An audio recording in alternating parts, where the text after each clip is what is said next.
So I'm sitting here on vacation in Florida, Panama City, and I want to start doing more Survivor rants and top fives and top tens. I most recently did a top 10 of the top 10 survivors that will never play Survivor again.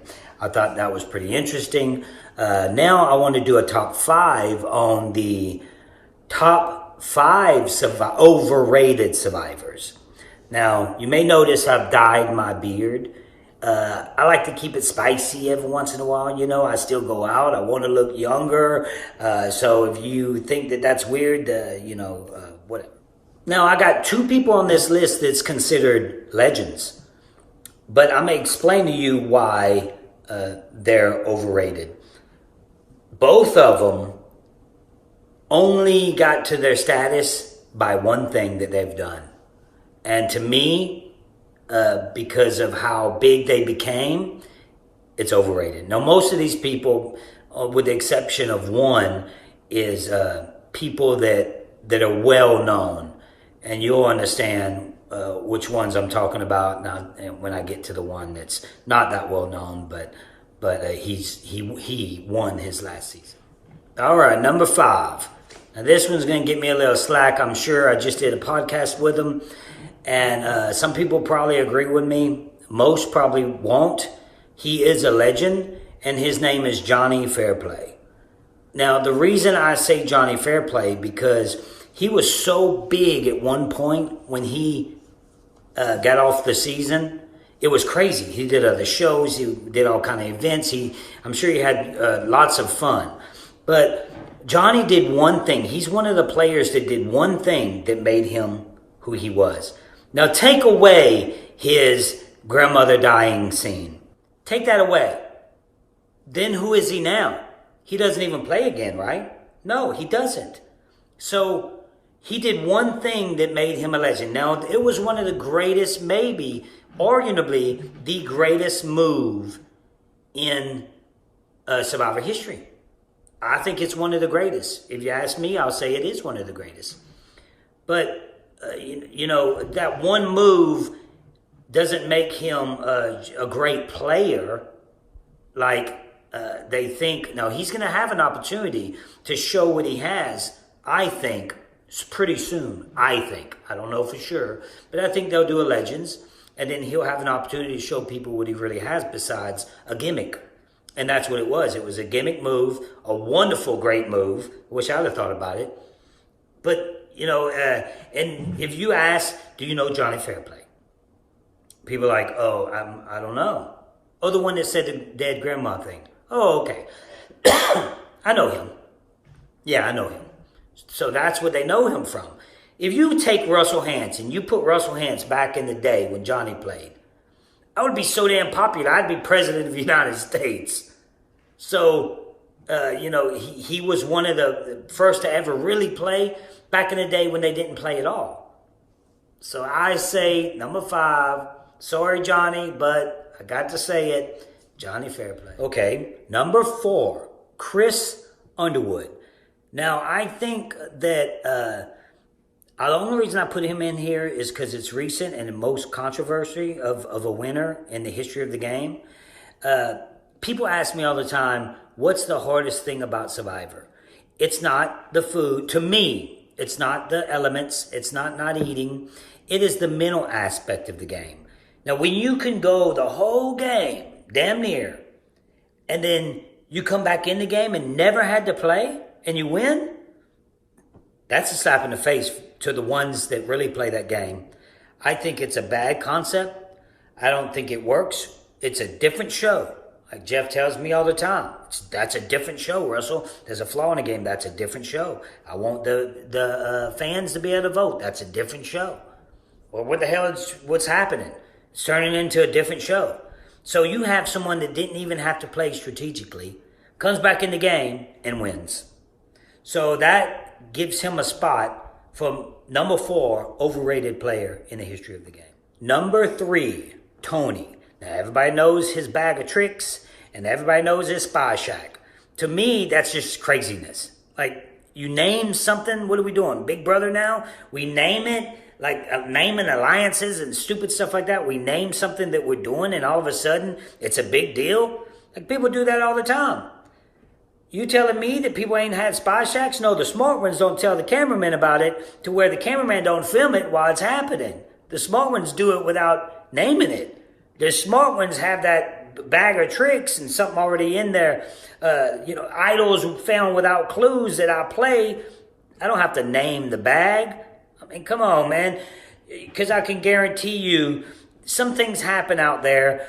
For instance, Brandon, when Brandon played, you see Michaela bending down, right? And then you see Brandon's eyes through bushes. Come on. That's editing. You see Tony in his spy shack looking. Really? I mean, how many people do you think tried to spy on people? I think Tony's game was a lot similar to yours truly. But he won his season because the second place guy, that I don't even know his name, the Asian kid, was too dumb enough to know that he had to bring someone else besides Tony, right? Or Tony wouldn't have won. Now, Tony played recently, looked like a crazy person, running around, hollering like a llama as soon as he gets on the island. Game changers. Now, Tony's is playing right now in winners that I hear. I don't know if that for sure, but I hear that he is. And we'll see. We'll see. I think he's overrated. Let's see how good he does in the game. I don't think he's going to do well at all. So that's going to prove my point that it's overrated. It's going to get to a point to where Tony's not even going to be on the list of any player that's strategically good at all. They're going to just think his season was flawed. So that's it. Tony, you're number 3 on my list. And number 2 is Rob C. Not getting it confused with Boston Rob. A lot of you probably think, oh, he's going to have Boston Rob in this list. Why would I do that? Why would I do that? Just because I don't like him in the game? I don't mind him personally, but in the game of Survivor, we don't get along. But he's still a solid player. Rob's still a legend. That's depending on what's going to happen. I know he's out playing right now. What happens with him there? What happened if he go home early again? I mean, I don't know. Then we discuss that. I'll be discussing that kind of thing on my when they do season 40. I'm going to be reopening my podcast, and we're going to discuss the entire season. Once a week, I'm going to be doing a show. So anyway, we have Rob C. Rob C wouldn't even be mentioned as a legend if he wouldn't have done his podcast. This is the other one I was talking about. He wouldn't even be in the conversation if he wouldn't have a podcast. So his podcast is literally putting him into legendary status. Come on. I watched his season. I didn't watch his season a while back when I called him a legend. Now watch this season. He flip-flops. He goes from alliance to alliance. Now that could be called a strategic play. It also could be called very indecisive play, to where you don't know what you're doing. So you have to go here. You messed up here, so you better go to this alliance. Or you messed up in this alliance. It's just you're flip-flopping like a fish. And I don't really like that type of play. That's how he plays.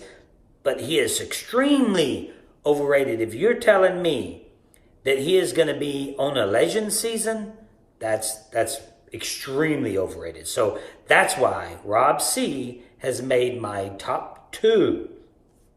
And the moment you've all been waiting for. Number one overrated player in the history of the game is Sandra Diaz-Twine. She won twice, right? The reason I played with her, okay? I played with her. I know how she plays. I know how it feels. I know what she does.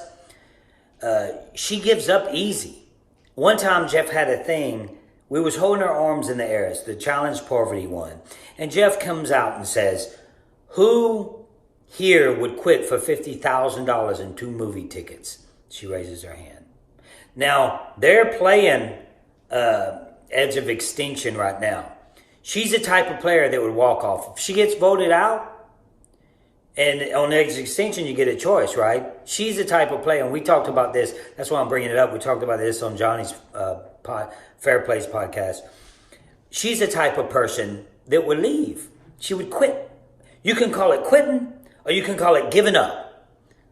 It's like, some people are like, oh, it may not be quitting. I don't know if she does that. I don't know if that happens, but it would happen with someone with her style, her personality.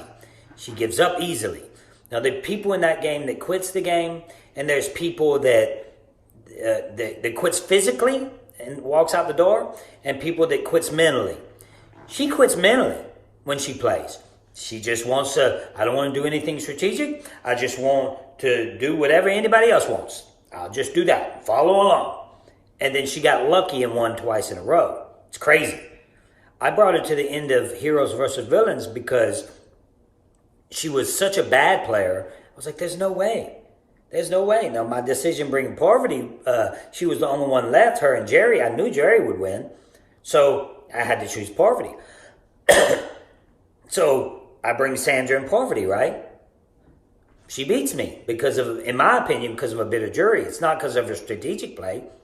Her strategic play was to get rid of Russell Hantz the entire game. Did that work out for her? No. Her physical play, how'd that work out for her? I said she couldn't even walk without talk and walk at the same time. She falls on her face. She may be one of the worst physical players to ever play the game. In her social game, she says herself, she's Sassy Sandra. So she's sassy to everybody. That's her social game. That's the three aspects that you have to vote for. She's bad in all of them. She is by far the #1 worst player to win the game. So it gives her a spot at my #1 spot here. She likes to win things. She won this one. She's the most overrated player to ever play the game. Now, guys, like down below, subscribe. I like to keep doing this kind of thing. If you keep watching, I'll keep doing it. If people stop watching, then there's no need for me to really do it, right? So please like it, subscribe it, comment below on whatever you need me to do or want me to do, top 5, top 10, and I'll do it. So comment below, talk to me, I'll talk back to you, subscribe, like, and y'all have a good day. Ladies and or gentlemen, allow me to introduce Russell Hantz, one of the most infamous Survivor players in the history of the entire game. He's played 4 times, 2 back-to-back seasons where he made the final Tribal Council, and 2 seasons where he was the second person voted out. Now, I'm not going to say too much about my opinion on him as a player here, because, believe it or not, that entire conversation is incredibly relevant to this video as a general subject matter. But some of the things he's known for are being the first person to find a hidden immunity idol with no clues, and basically being an arrogant jerk. And that's not me saying that. He'll admit that pissing people off is part of his game plan, because it, in theory, makes it harder for the people he's up against to operate rationally. The things that Russell is most well known for in Survivor primarily entail strategic maneuvering, so it would make sense that he might have a leg up or two on the topic of overrated Survivor players, at least from the perspective of strategy, and not fall into some of the same pratfalls as a lot of other people who make lists like this.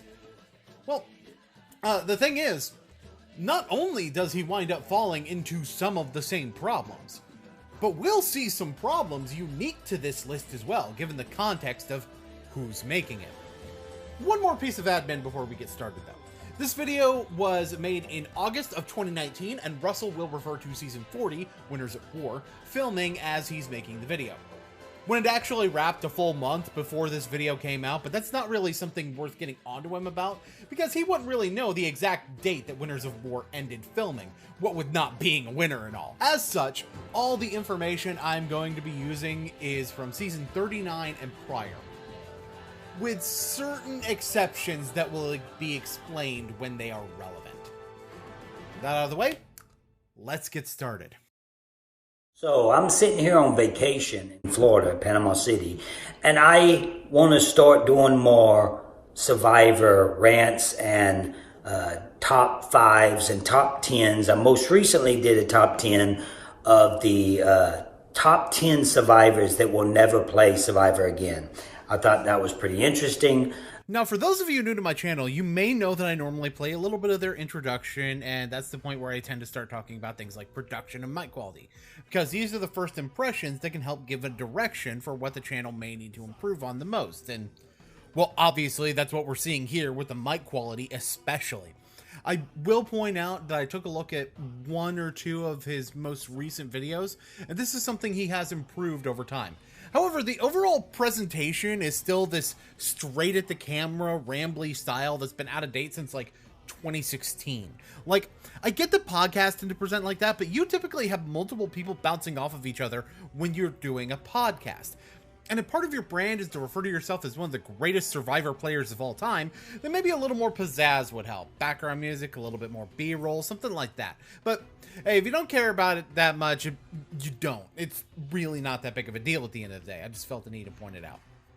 Now I want to do a top 5 on the top 5 overrated survivors. Now, you may notice I've dyed my beard. I like to keep it spicy every once in a while. You know, I still go out. I want to look younger. So if you think that that's weird, whatever. Okay. You know what I think is weird? Just all of the things about that. Like, just, this is the topic. My beard is spicy. It's spicy to dye your beard when it's gray? That's what spicy means to you? Dude, I bought mayonnaise with more spice than I dyed my beard. You know what would be spicy? It's if you dyed it purple or green or some shit. And you like fade out from that comment too? You know that the whole ramble is the dumbest thing you've ever heard in your life. And you still just leave it in anyway. Fucking cool, I guess. The rules of Survivor state that if someone plays a community idol, then any beard dyed against that person will not count, and the person with the next highest number of beards will be weird. This is an idol. Any beard dyed against Russell will not count. You're such a gamer. Now, I got 2 people on this list that's considered legends, but I'm going to explain to you why they're overrated. Both of them only got to their status by one thing that they've done. And to me, because of how big they became, it's overrated. Now, most of these people, with the exception of one, is people that are well known. And you'll understand which ones I'm talking about now when I get to the one that's not that well known, but he won his last season. Yeah, about that. The only reason I know who the not well-known guy is supposed to be is because of the fact that you said he won his season right here. Yeah, we'll get to him later, but let's just say the reason I didn't pick up on that is because he is well-known. And for reasons that are very relevant to you putting him on this list. All right, number 5. Now, this one's going to get me a little slack, I'm sure. I just did a podcast with him. And some people probably agree with me. Most probably won't. He is a legend, and his name is Johnny Fairplay. All right, so we're already kind of starting to fall into some traps here. Not explicitly yet, but there's the implication of doing so. If most people think a player is overrated, they are by definition not overrated. I'm going to break down why this is later on, so for now, let's focus on another aspect of that. You did a podcast with him, therefore you're going to catch grief for including him on this list. There's really no causal link to make that happen. And to be fair, this could very well just be your way of saying, hey, overrated doesn't mean bad. You still call him a legend, but actually, let's talk about that for a second.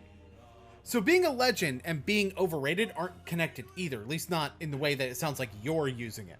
Based on what you say throughout the video, I'm inclined to believe the metric you're using is that people are overrated in terms of gameplay. I mean, if you were doing it in terms of how memorable a character is, then boy does nothing about this list make any sense whatsoever. So I'm going to operate under the assumption that the thing that's overrated about them is their gameplay. Problem is that you can be a legend for reasons other than your gameplay, as we'll point out with this entry in particular. Now, the reason I say Johnny Fairplay, because he was so big at one point when he got off the season. It was crazy. He did other shows. He did all kind of events. I'm sure he had lots of fun. But Johnny did one thing. He's one of the players that did one thing that made him who he was. Now, take away his grandmother dying scene. Take that away. Then who is he now? I mean, he still had the entire wrestling heel persona. You say it was one moment, but there's a lot of reasons why he had all of these big media appearances.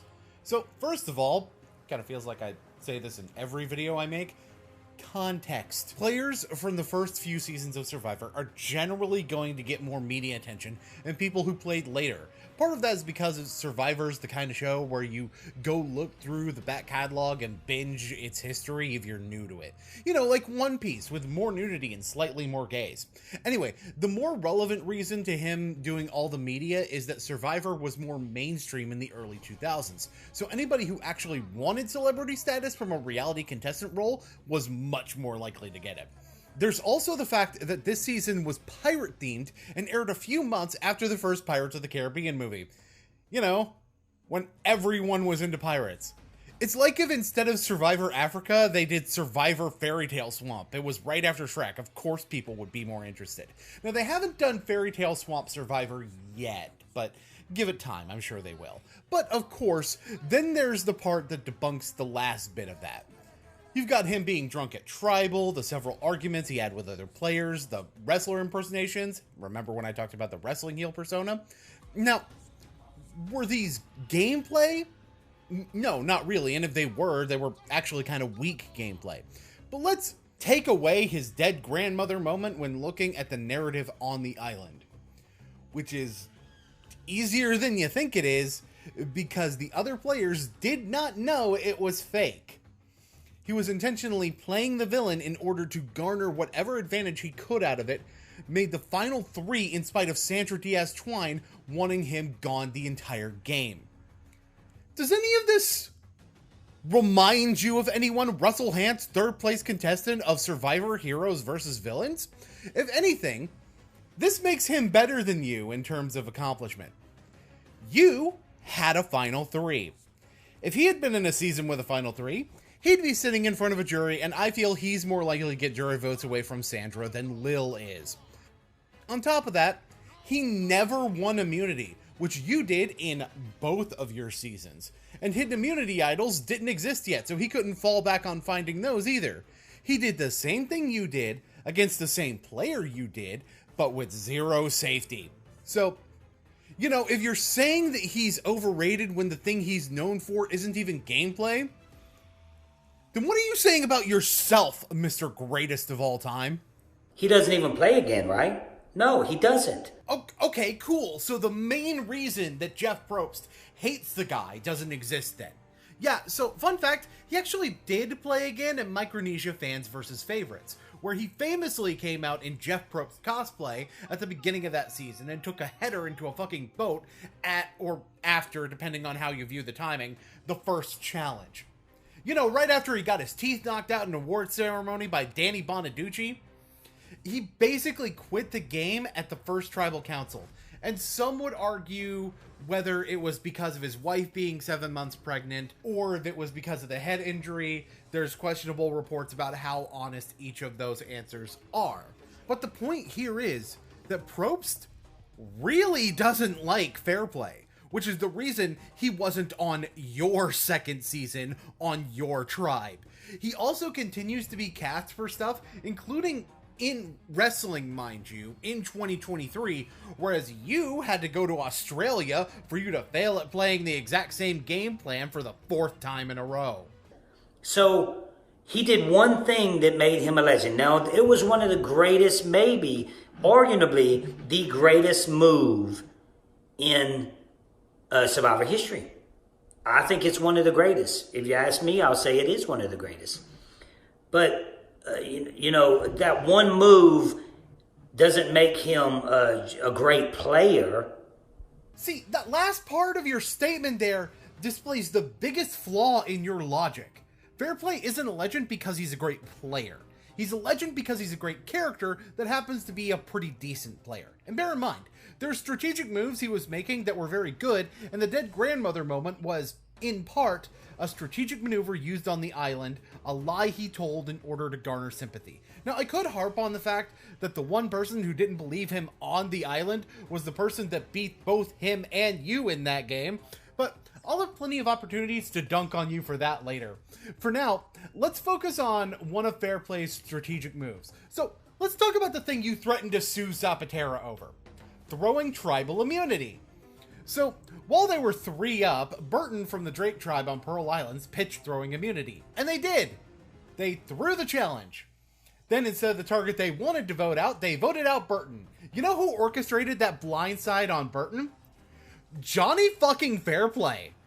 Funny how he could navigate a tribe throwing a challenge better than you did. Anyway, on top of that, Burton returns to the game and becomes an ally for Fairplay, which serves to also kinda make him a shield to get voted out before him when the women decide to work together against the two of them. Mostly because of Fairplay and Burton blindsiding Rupert, which was a move that literally defined the shape of the endgame that Fairplay enacted. But that's not even the big thing I want to bring up here. As big as the two biggest blindsides in the entire fucking season are. So, later on, Johnny would get to go to the Morgan Beach and take something because of a challenge reward. He would, as a means to diminish the other tribe's morale, reveal that the only challenge they won all season to that point was the one that the Drake tribe threw. And do you know what happened? The effort to hurt their morale backfired, and they went into the merge dead even on numbers. You know, like Foa Foa, who lost all but 2 tribal immunities, but still ended up making up almost all of the endgame regardless. Yeah, the more you talk, the more I start to realize that there's so much you have in common with a guy that you're calling overrated that it looks a lot like a self-report.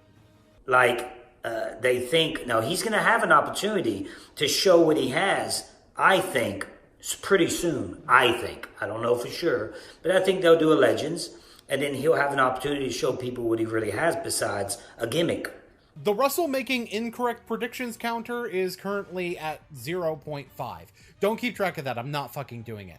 Because you're half right. He wouldn't play after Micronesia.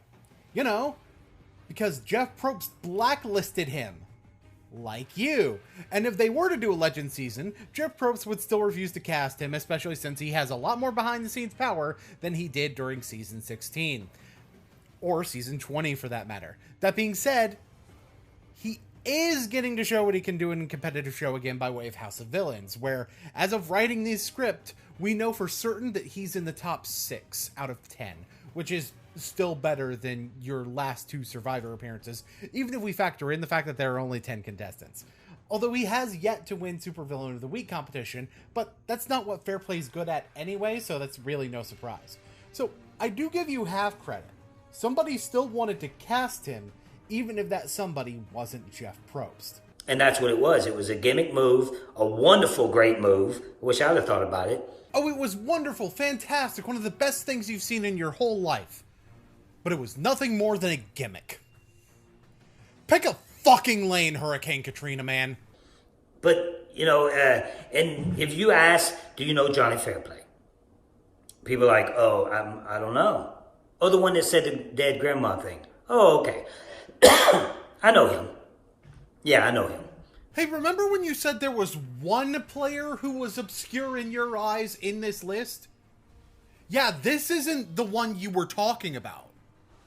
And yet apparently he is. For that matter, though, I feel like you're just getting into repetition at this point. This kind of shows you not knowing what you're talking about, especially since you just did a podcast with this guy, according to you, and still can't talk about anything else he's done. Or, I don't know, maybe shill the podcast a little bit more than just mentioning that you did one? Look, I'm sorry, but if I can pause an interjection in the middle of it in order to promote World Weaver's Web, a D&D one-shot that's going to be on Spiffy Needle Geeks that I'm going to be in on December 30th, then a self-centered asshole like you should be able to shill yourself a lot better than this. So that's what they know him from. If you take Russell Hantz and you put Russell Hantz back in the day when Johnny played, I would be so damn popular, I'd be president of the United States.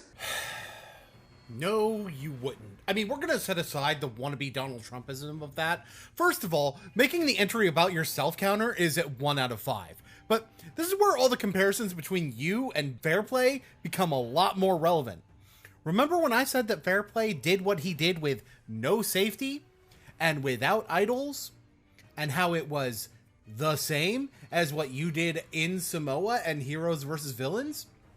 Yeah, I think we all know how quick you get voted out when you don't have idols to follow the cameraman in order to find. Even if you're taking the place of Fair Play in that season at the very end, I'll actually be much more honest than you and say there's a possibility you actually can make the final two, because you seem like you might last in the final competition a little bit better than Fair Play does. But the question is whether or not you would make the moves and keep your threat level low enough to get there in the first place, or if you would wind up making your threat too well known, like Burton did. So, he was one of the first to ever really play back in the day when they didn't play at all. So I say number 5. Sorry, Johnny, but I got to say it. Johnny Fairplay. Okay. My man, this is a lie. For one, I know for a fact that you've heard of Richard Hatch. He was the first one to come up with voting together as a strategy and through the final immunity specifically to protect jury votes. And a lot of people view Tina Wesson as this sweet old lady winner back in the day during season 2, but she was maneuvering and doing some fairly cutthroat things that would be left kind of under the radar. Ethan Zahn was the actual first player to pitch throwing tribal immunity after a tribe swap, a mechanic that you have never played through in your Survivor career. Not only was Boston Rob implementing a lot of the same strategies from when he whipped your ass all the way back in Marquesas and All Stars, the latter of which is the season after this one, but the winner of that season was one of the first to consistently play from the bottom and, unlike you, didn't look like an asshole doing it. The last two examples from before Pearl Islands really bite your point in the ass though. Thailand was won by, infamously, one of the most hated winners in the form of Bryden Heidick, who was known for his flat-out villainous gameplay and viewing everyone around him as expendable pawns. So does that remind you of anyone Russell Hantz of the Villains tribe? There's a notable example from the Amazon as well, although not so much the winner. That person is Rob Cesternino, considered by many to be the father of modern Survivor strategy for reasons that I'll unfortunately have to get into later in the video. Number 4, Chris Underwood. You know, I'm like 90% sure there are some Survivor fans who watch the show that also watch my content, and they'll already know what the problem is with Chris Underwood being here. Like, before I even started talking, they probably paused the video because they needed to scream at him for being on an overrated list. You know that trap I talked about earlier? How if the majority of people think someone is overrated, then they are by definition not overrated? Not to spoil it too much, but there's a big reason why Chris falls in that particular category. So I'm going to go ahead and break that down here. For you to think that someone or something is overrated, that means you think that they are rated more highly than they should be. Now, there's qualifiers you could put on that to make it more narrow, but the way the term is used tends to mean it in a more general sense. For example, in your entry on Johnny Fairplay, the theory behind what you were saying makes sense. He's not some god-tier game master. He's no Mike Tyson. And that's not to say that he's Brett, but what he is a decent player that's a great character. And, well, you have a tendency to look at things more so from the perspective of game than the perspective of story or personality. So he doesn't rate as highly for you. But when you say his name, I get why he would be on the list. Chris is someone that no one likes. That people generally think doesn't deserve the spot he's got, and I'll get into more detail about that, but this is a case where you're saying that someone who people call bad is overrated. That's not how that term works.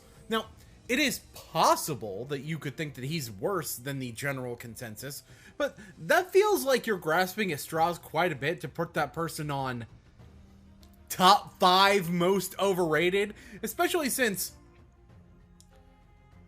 You know, it just sounds like you think most people think he's good when I watch back what you actually said in this video. But I think I should let you explain why he's here. Now, I think that the only reason I put him in here is because it's recent and the most controversy of a winner in the history of the game. The most controversy in the history for a winner of the game. That sounds like someone that a lot of people don't think deserve to win, Russ. Like you, for example, but I digress. You see why this doesn't belong on an overrated list yet? People ask me all the time, what's the hardest thing about Survivor? It's not the food. To me, it's not the elements. It's not eating. It is the mental aspect of the game. Now, when you can go the whole game, damn near, and then you come back in the game and never had to play, and you win, that's a slap in the face to the ones that really play that game. And the majority of people would agree with you on that front. He tends to make a lot of lists of worst Survivor winners because of the fact that he was voted out third, came back at Final 5, and played 3 rounds to win the whole damn thing. The controversy comes from how hard he played when he did come back in the game. And I'd argue that playing that hard is what got him voted out in the first place.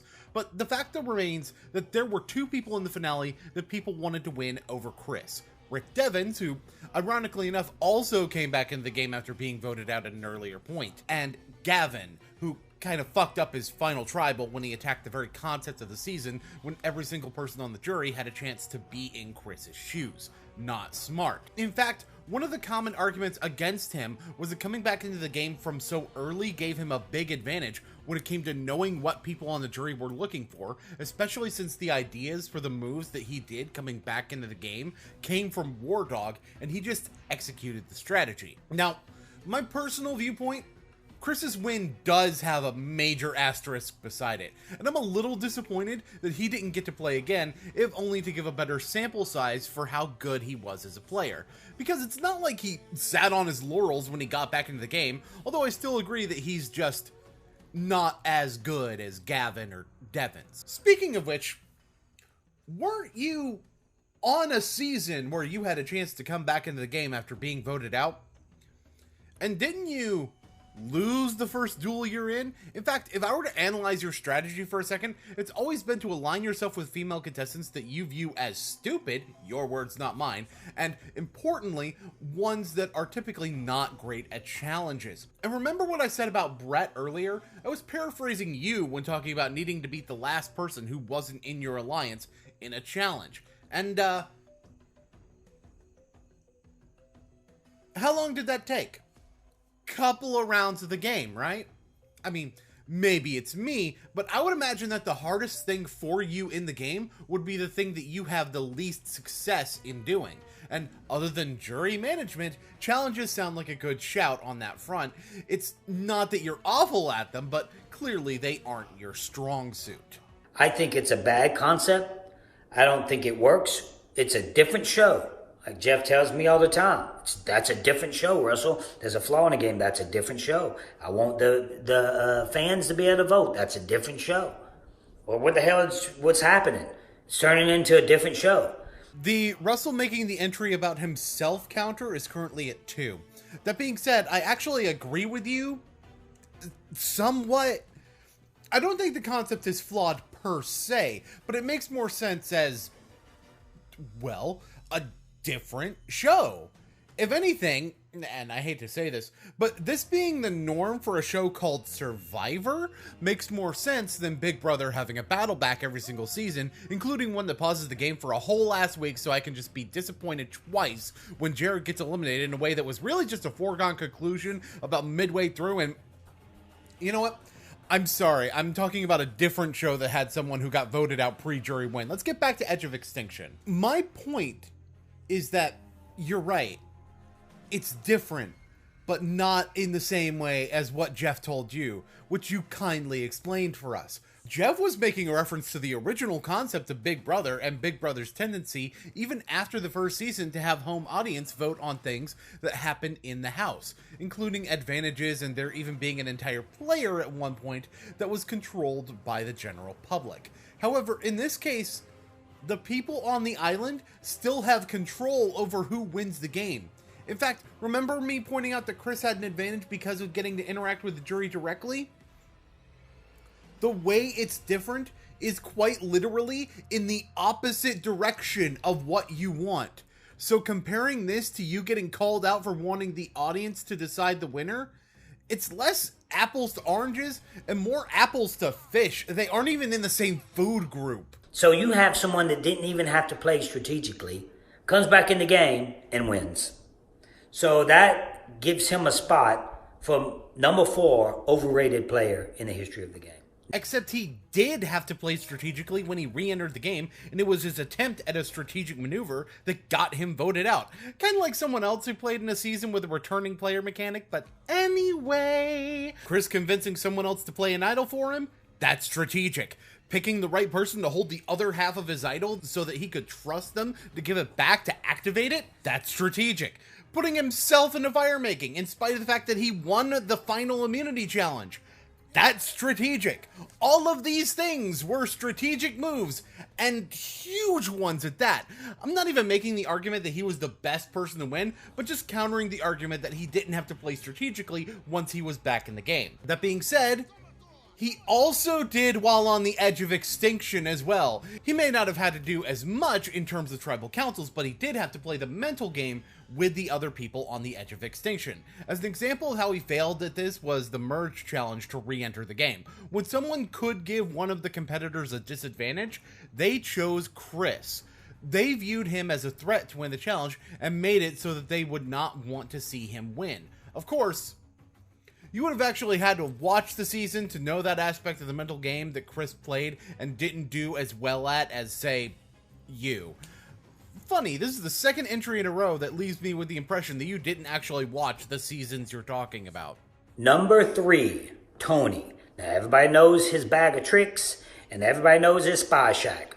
To me, that's just craziness. Like, you name something, what are we doing? Big Brother now? You see why I bring up how Big Brother having a tendency to have audience voting as a much more prevalent mechanic in the game is relevant, right? And for those who don't know, this is Tony Vlachos, who won Survivor Cagayan. He has a couple other things on his Survivor resume, but we'll cross that bridge. We name it, like naming alliances and stupid stuff like that. We name something that we're doing, and all of a sudden, it's a big deal. Like, people do that all the time. You know what? You're right. People do that all the time. They do name alliances and even entire concepts all the time. Why does that make Tony a bad player? Tony's not even the first person to do that with alliances either. Philip did it with Stealth R Us, which you could be seen as the prototype to Cops R Us. One of the guys on your list gave himself a name. John Cochran did this when he asked Jeff to refer to him by last name. Players like War Dog and Dreams have gone entirely by nicknames during the entirety of their time on Survivor. Oh, and tribes exist. Tribes with names. A lot of times, an alliance will be named after a tribe that consists primarily of members of that tribe. And it's the same reason that cross-tribe alliances are given names, and why Big Brother alliances tend to have names. Assigning an overall name to a group of people enhances the sense of unity within that group, and so named alliances serves to promote loyalty to that alliance. And again, you were in named alliances! You didn't come up with the names, but all 3 of your alliances were named after your tribe. But let's talk about naming a thing you do on the island, because it starts with a basic fundamental understanding of why Tony talked about his bag of tricks. He had multiple idols that expired at the same time, and one of them was a super idol. However, he would be vulnerable at the final 4, so he used showmanship and deception to make people believe that his super idol was an idol that could be played at the final 4 instead, thus essentially extending the life of the idol by lying about how it works. If you were Dan Giesling, you might say that he misted them. If you were Russell Hantz, though, you might say that he planted a Russell seed. That's another thing about all this. You did this on your own season. The only difference being that you did it to the camera and never let the players see it. And funnily enough, If you had broken out some of the wit and snideness of your confessionals in Final Tribal, you might have done better instead of just repeating the words, "I played better," over and over again like a broken fucking record. So yeah, a little bit of goofiness actually does help your game, because it makes people like you, and it makes you look like less of a threat. Not that you would know anything about threat assessment. You telling me that people ain't had spy shacks? No, the smart ones don't tell the cameraman about it, to where the cameraman don't film it while it's happening. How do you know they didn't just ask him to recreate it later and then splice the shots together? I mean, you've been on Survivor. I would think that you'd know that happens more than I would. Think about it. There's only been a couple of times he's been shown in a spy shelter, and it was visually in the same shot as other people without a cut. And one of those is even debatable, by the way. The smart ones do it without naming it. The smart ones have that bag of tricks and something already in there. Idols found without clues that I play. I don't have to name the bag. You also, at I'm pretty sure no point, had multiple idols at the same time. See what I said earlier about the actual purpose of the bag of tricks? It was used as a tactic to keep votes off of him without even needing to play the idol. But damn, yeah, let's talk about playing idols after finding them without clues for a second, since you want to go there. I mean, you use the cameraman as your clue, like I said earlier, for one. You can argue that other people who found idols without clues also had that, sure, but the fact remains that considering how often it's been done after you, it's really only a brag because you did it first. It makes more sense to name the bag if you were to have multiple idols at once, which you never did. This makes you more similar to Ben Dryberger. Ben Dryberger! Right. Anyway, you're right, he didn't need to name the bag at all. He just made explosion sounds when he reached into it for a Ben bomb. But hey, it's no keep hope alive now, is it? Yeah, just because your theatrics for idols are different doesn't mean that you suddenly don't have them. Oh, yeah, almost forgot. Counter for the number of times Russell's made the entry about himself is at 3. I mean, come on, man. Because I can guarantee you some things happen out there. For instance, Brandon, when Brandon played, you see Michaela bending down right, and then you see Brandon's eyes through bushes. Come on, that's editing. Hey, remember when I said that thing about how they could have spliced together clips after asking for something to be reenacted? Or maybe they got footage of him in the spy shack when no one was there, and then edited alongside footage of people actually talking. Yeah, Russell just explained this exact concept, but seems to think that they can use that practice to dramatize his nephew, but not Tony Vlachos, human pixie stick. Come on, guy. You see Tony in his spy shack, looking. Really? I mean, how many people do you think tried to spy on people? I think Tony's game was a lot similar to yours truly. But he won his season because the second place guy, that I don't even know his name, the Asian kid, was too dumb enough to know that he had to bring someone else besides Tony. His name was Wu, by the way. God, the Asian kid. It's that kind of cultural awareness that leads to somebody tattooing a Star of David onto their elbow when they aren't even a convert to Judaism, let alone ethnically so. But back to Cagayan. I mean, fair, that's true. Wu did make a mistake bringing Tony over Cass, although I'd argue that Cass may have been able to beat Wu anyway, but that's not what we're talking about. So let's look at why Tony was a bad choice to bring to Final Tribal. Because of his charisma and his ability to charm the jury. You may have noticed that during his Final Tribal, when he talked about spying on other people, others were laughing along, and that's because of the way that he framed it. That's the thing. He didn't just say, "I played better," and leave it at that. He gave details of what he did, and even if those are things that are common and simple, the presentation matters. But there's another factor to this. Why did Wu take Tony over Cass? That's simple. Tony convinced Wu that taking Tony was the better option. He told him it would hurt him with the jury. See, unlike you, Tony actually had plays when his back was against the wall that didn't rely on playing an idol. I could go into detail about how if you were a better player, you could have tried different tactics in order to get out of the situations you were in where you were voted out, or how You also made even dumber decisions about who to set next to at the final tribal council, but I think my point still stands, even if I don't say those things. And that's that Tony was a major factor in why Wu chose to take him. After all, Wu was originally going to take Cass before Tony got to him. More proof that you didn't actually watch the season. Or the episode where he won. Right? Or Tony wouldn't have won. Now, Tony played recently, looked like a crazy person, running around, hollering like a llama in the, as soon as he gets on the island. Game changers. This is actually a fair point. Tony didn't do very well on Game Changers. But that being said, it wasn't actually Tony's running around that got him voted out. I mean, if it was, I could point out the fact that you started immediately digging for idols on Heroes versus Villains and everybody on the island called you out for it, but that's not the case. I mean, to some degree, it was because of him running around, but really it was more so going against Sandra when he really should have worked with the majority that he had created with the Big Threats Alliance for the time being. He was impatient in how he played compared to before, and the result was that Sandra had the upper hand over him. But, generally what you're saying is correct here, which is why I wouldn't give you as much guff for calling him overrated if you were being more balanced about how you presented it instead of trash-talking people for playing like you. Now, Tony's is playing right now in winners that I hear. I don't know if that for sure, but I hear that he is. And we'll see. We'll see. I think he's overrated. Let's see how good he does in the game. I don't think he's going to do well at all. So that's going to prove my point that it's overrated. It's going to get to a point to where Tony's not even going to be on the list of any player that's strategically good at all. They're going to just think his season was flawed.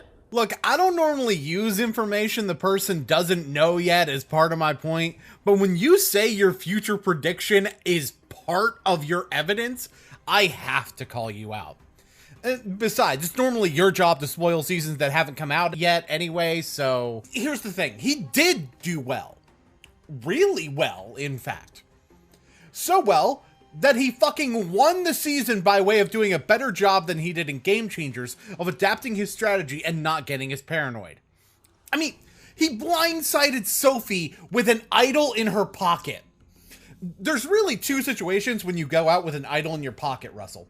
One of them is a blindside that hits you so hard, there's no way that you can see it coming. And in Sophie's case, Tony was her very close ally. There's no way she thought that he was actually going to vote against her. Because he built that trust with her, but he made this move specifically so that Sarah would rely on him more. Of course, the other way you get voted out with an idol in your pocket is when you're the target and you're just make a really dumb play. That would be really, really stupid. But nobody comes into mind that's done that. On day 5. When he was being called a champion even though he never won. You, by the way, you're the person who did that. So that's it, Tony. You're number 3 on my list. And number 2 is Rob C. Not getting it confused with Bossa Rob. A lot of you probably think, oh, he's going to have Bossa Rob in this list. Why would I do that? Why would I do that? Just because I don't like him in the game? I don't mind him personally, but in the game of Survivor, we don't get along. But he's still a solid player. Rob's still a legend. That's depending on what's going to happen. I know he's out playing right now. What happens with him there? What happened if he go home early again? I mean, I don't know. Then we discuss that. I'll be discussing that kind of thing on my when they do season 40. I'm going to be reopening my podcast, and we're going to discuss the entire season. Once a week, I'm going to be doing a show. Now, my more astute viewers may have noticed that absolutely none of what he just said had anything to do with the Rob that he's talking about, Rob Cesternino, who is called the smartest player to have never won by many other people who played with him. But he, well, once again, made the entry about himself and promoting his podcast. Now, this probably just sounds to a lot of you like me just adding to the counter and berating him for going off topic. Well, it kind of is, but it's going to be real relevant to the content on his entry on Cesternino. believe it or not. So anyway, we have Rob C. Rob C wouldn't even be mentioned as a legend if he wouldn't have done his podcast. This is the other one I was talking about. He wouldn't even be in the conversation if he wouldn't have a podcast. So his podcast is literally putting him into legendary status? Come on.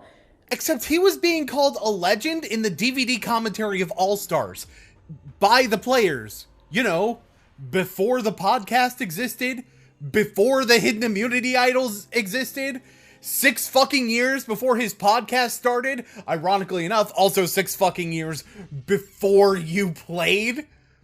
The irony, of course, being that your second season was the first season he covered in Rob Has a Podcast. And there's actually a major parallel with you as well. See, in All Stars, Rob C was cited early on as a major strategic threat. It's why he was voted out early. As a matter of fact, he was the first one to be voted out from the Shapara tribe. Now, I want you to consider that for a moment. Someone who had a 3rd place finish, and then when he came back, people had seen him play and scouted him as a threat, thus resulting in him being the first one voted out of his tribe. I mean, sure, you got 2 final 3s, but those were back-to-back, with your second season occurring before the first one aired. When you came back for a season where people did know your strategy, though, not only did they vote you out as quick as they could, but they threw in order to get you out, something Rob's tribe didn't do to him. So I guess I also need to add to the counter of people whose reason for being overrated is related to how similar their gameplay is to yours then, huh? Not that this whole entry doesn't read as jealousy that his podcast is respected and yours isn't. I watched his season. I didn't watch his season a while back when I called him a legend. Now watch this season. He flip-flops. He goes from alliance to alliance. Now that could be called a strategic play. It also could be called very indecisive play, to where you don't know what you're doing. So you have to go here. You messed up here, so you better go to this alliance. Or you messed up in this alliance. It's just you're flip-flopping like a fish. You know, when you say that you watched his season, I think a lot of people are expecting me to go, I don't believe you, and then list all of these, like, massive amounts of reasons why I don't believe you in this instance. But you know what? I actually do. His lack of loyalty, either perceived or actual lack of loyalty, is what prevented him from reaching Final Tribal Council in both instances. I don't necessarily agree with it, though, since there have been plenty of winners that do play like that. This is one where I can say it's a difference of opinion rather than you just talking out of your ass. I would argue that it was better for him to play that way for the situation he was in during the Amazon, but may have gotten further being more loyal to someone like Boston Rob in All-Stars. And it's just a different type of strategy than the way that you played previously. It doesn't mesh with you as well. I totally get it. Because you generally did stick to your guns on who you were on side with, which actually makes you pretty different from a Tony or a Sesternino or, hell, one of my favorite players, Cochran. So, in spite of me not agreeing with you, I actually do get why Rob is here. As a matter of fact, you're kind of going to basically just go on this same point for the next 20 seconds. Nothing wrong with that, but I think we could just skip straight to the number 1 segment. Yeah. And the moment you've all been waiting for. Number one overrated player in the history of the game is Sandra Diaz-Twine. Okay, now you done put me in a very awkward position. Because the credit that I just gave you, I have to wash that away now. You really out here putting the woman who beat your ass in Heroes vs. Villains as the most overrated Survivor player of all time. Okay, hold on. To be fair, if this wasn't coming from your salty ass crack and you hadn't been stroking your own goddamn ego throughout the whole video, I could actually see a real argument for Sandra being at the very least somewhat overrated. Her strategy of just making sure the person the target is on isn't her is very effective. But with her threat level as high as it tends to be after her first 2 wins, she has to take a different approach in later seasons, which results in her having much more of a target on her. To be fair though, she's pretty damn good at putting the target away from her to the point where both of the times in US Survivor that she's been voted out, it had to be a blindside.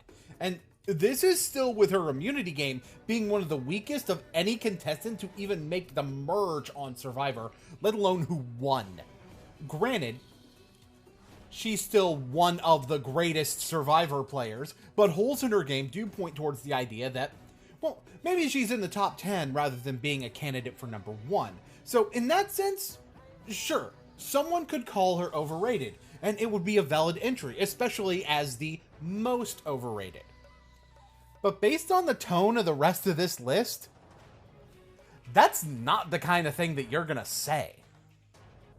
She won twice, right? The reason I played with her, okay? I played with her. I know how she plays. I know how it feels. I know what she does. She gives up easy. One time Jeff had a thing. We was holding our arms in the air. It's the challenge Poverty one. And Jeff comes out and says, who here would quit for $50,000 in 2 movie tickets? She raises her hand. Wait a minute. Which challenge that Parvati won? She won 3 different ones on your season. Okay, to be fair, you did specify that it was the one where you guys had your arms over your heads. Which challenge that Parvati won where you had your arms over your heads? She won 2 of those! How do you manage to continue vague posting while still giving more details? Now, I did do my homework and went back to watch these and see if what you said was actually shown, as without this, it just sounds like lying out of your ass, and you would never do that. But I did notice something very interesting. The first of these challenges, it's an endurance challenge where you guys had your arms, one arm above your head. Not both arms, but you didn't really specify, so this could be it. Especially since throughout the challenge, Jeff was giving these temptations for people to step down from the challenge. And, well, Sandra agreed to take the first temptation before Jeff even revealed it. Now, this being relevant will come up later, but here's the big thing about that. So did you, right after her. So, she's a quitter and you're not then? And see, if you really embellish it right, it sounds pretty damn close to what Russell was talking about. I mean, the thing about $50K in the 2 movie tickets, it seems like something that could get brought up as to what the temptation could be in this challenge. Considering how much Jeff, especially around this time, hates people who quit the game, I don't think he would seriously be offering people a chance to quit the actual game of Survivor, but rather drop out of a challenge, which is the exact point of this challenge in particular. And if he thought that she was a quitter, he damn sure wouldn't want to cast her in Game Changers. Now, it's possible that this was said and just didn't make it on the show. Sure. But it seems really weird that you were so vague about which challenges was. There's a specific challenge that fits the criteria where someone is offered food to quit a challenge and not the game. I did not think you twisted the comments to mean something that they don't, which is relevant to how you're going to be using the quitting point, by the way. Now, they're playing Edge of Extinction right now. She's the type of player that would walk off. If she gets voted out, and on Edge of Extinction, you get a choice, right? She's the type of player, and we talked about this. That's why I'm bringing it up. We talked about this on Johnny's Fair Plays podcast. She's the type of person that would leave. She would quit. You can call it quitting, or you can call it giving up. It's like, some people are like, oh, it may not be quitting. I don't know if she does that. I don't know if that happens. But it would happen when someone with her style, her personality, she gives up easily. Okay, so first of all, I kind of need to rebuttal this point on the basis of how it applies to Sandra. And to do so, I actually do need to use information that he doesn't know here. Although he is correct that Sandra did opt out of the Edge of Extinction. In later interviews, though, Sandra would clarify that she only did so knowing her chances of coming back from the Edge were next to none. She was voted out. She was fine with that being the end result. She would have stayed on the Edge, though, if she had known that leaving the Edge meant leaving the jury, because she wanted to be on the jury, which is one of the few things that she had never done on Survivor. The point of what I say here is that what you call quitting and giving up is someone knowing their weaknesses and not playing into those weaknesses. If Sandra has to rely on a challenge to come back into the game, she knows she's not going to succeed at that. This is why she's quick to sit out of tribe challenges. She knows that's not what her game is about. So she focuses on the aspects of her game that she is stronger in, which is primarily the social play. The fact that she is this weak in these areas could be a reason to call her overrated. But that's not what you mean. And the next part of my point is why I say that. So, she's overrated because she wouldn't come back into the game from the edge. And yet Chris is overrated because he came back into the game from the edge. I mean, you even said it was an entirely different show. So she's overrated at Survivor because she's less effective in what you describe as a different game from Survivor? Now, there are people in that game that quits the game, and there's people that quits physically and walks out the door, and people that quits mentally. She quits mentally when she plays. She just wants to, I don't want to do anything strategic. I just want to do whatever anybody else wants. I'll just do that. Follow along. That is the strategic maneuver, and it provided the name for the exact strategy she was using, which was coined by her. Anyone but me. She basically just follows along with what the louder voices are wanting to do so that she can continue to move further in the game without having to rely on challenge strength because she's better at getting people to feel like she's on their side. The problem with this strategy is that once you see that someone is playing like that, it's much easier to get people on board with voting them out because no one has a reason to keep them other than as a number. And like it or not, it's a perfectly valid and winning strategy to get other people to make moves that benefit you. Sophie did it with Coach, Sandra did it with you, the Black Widow Brigade did it with Eric, and hell, to a certain extent, you did it with Shambo and Samoa. And then she got lucky and won twice in a row. It's crazy. I mean, luck is always going to be involved when it comes to winning a game like this, but it wasn't as simple as luck. She put herself in a position where she looked like she wasn't threatening, and then revealed her strategy at Final Tribal Council so that it was the last thing the jury was thinking about before they voted. JT pulled this in Token Teens as well, and he played the first perfect game doing it. And no, it's not luck just because you made a bad read on who the jury was going to vote for. Twice. I brought it to the end of Heroes versus Villains because she was such a bad player. I was like, there's no way. There's no way. Now, my decision bringing Parvati, she was the only one left, her and Jerry. I knew Jerry would win. So I had to choose Parvati. So I bring Sandra and Parvati, right? She beats me. We're just going to gloss over the fact that Parvati also got more votes than you. Everyone from the Heroes tribe that was in that jury, which was the majority of the jury, by the way, voted for Sandra. So what the fuck does that tell you about how in-fucking correct you were about that read? Hell, I'd argue that you were fucked the second that you handed the idol the Heroes gave you to Parvati. But we'll touch on that in a moment. Because of, in my opinion, because of a bitter jury. It's not because of her strategic play. Her strategic play was to get rid of Russell Hantz the entire game. Did that work out for her? No. I mean, it kind of did. It won her $1 million. I mean, for one, when you really look at it, the only time she voted against you was in the pre-merge. After that, it was mostly lip service and presenting herself as the anti-Russell option, backing down when it wasn't going to work. And that's the thing.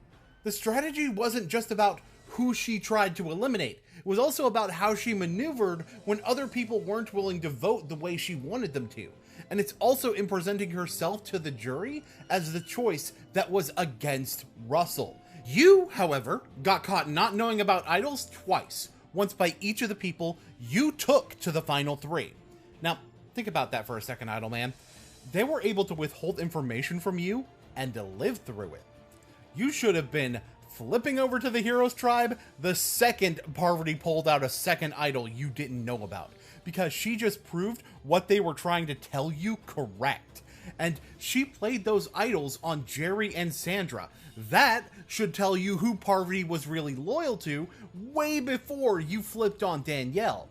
you also should have been paying attention to the way the jury was reacting to Sandra playing her idol at Final 6. They were eating it up, and that should have told you that Sandra wasn't as much of a long shot as you thought. You can cry bitter jury all you want, but if you go out there and you pin the blame for people getting voted out on someone else while secretly directing things without people realizing it, that wins championships on Survivor. Her physical play, how'd that work out for her? I said she couldn't even walk without talk and walk at the same time. She falls on her face. She may be one of the worst physical players to ever play the game. Kind of countering my own argument here, but her physical game being weak can actually be seen as an asset considering the precise way that she plays. She's trying to keep her threat level low, so her physical game being weak means that she's looked at as less of a threat, which is admittedly something that's more valuable going into the merge than in pre-merge gameplay. Thus why most of the time she'll either get booted pre-merge or make it all the way to the end. In her social game, she says herself, she's Sassy Sandra. So she's sassy to everybody. That's her social game. Which can be appealing, especially if you're honest about it. I'm pretty sure you've heard the phrase, better the devil you know than the devil you don't. It's easier to trust someone who will call you names to your face than someone who does it behind your back, because at least you know where they stand. For fuck's sake, Courtney was on Heroes vs. Villains after being sassy to everyone, and she was on the Heroes tribe.